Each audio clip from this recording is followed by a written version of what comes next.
2018 marked two major decisions of the Ecumenical Patriarchate. In April, the Holy and Sacred Synod decided to grant autocephaly to Ukraine.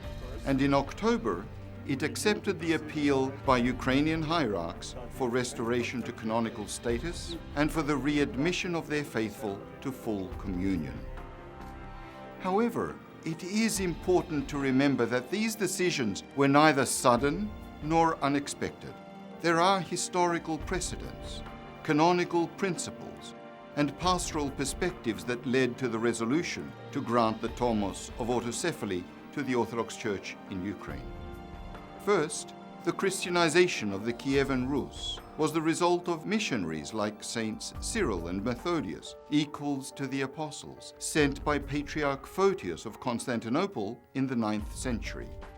Later, after a long relationship with their mother church of Constantinople and a tumultuous relationship with the Church of Moscow, which had no patriarch for 2 centuries, Orthodox Christians in Ukraine sought independence from the early 1900s.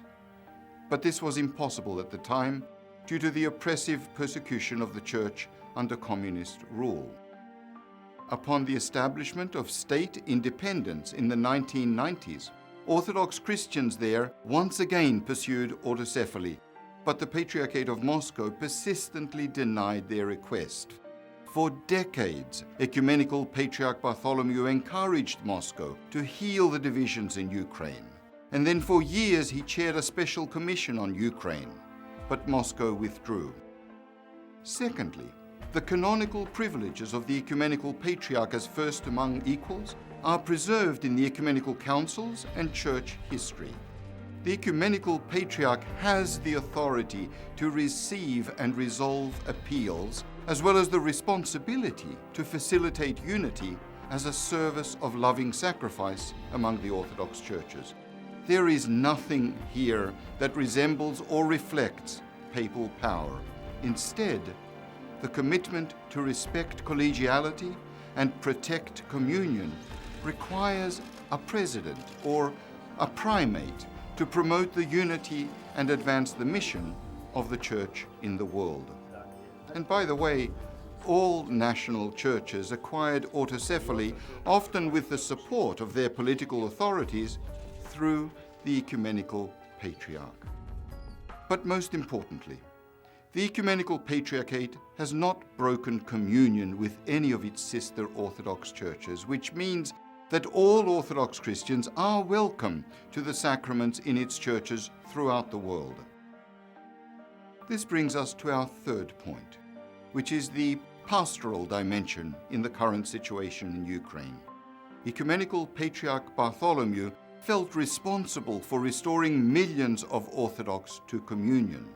The Church should always seek to embrace the spiritual interests of its faithful. It should never serve as a vehicle to promote the interests of a state. The Ecumenical Patriarchate's actions in Ukraine should be seen in this context. They are a revival of an ancient relationship between Constantinople and Kiev. They are an expression of the Patriarch's relationship with Ukraine, which he visited before and after his enthronement.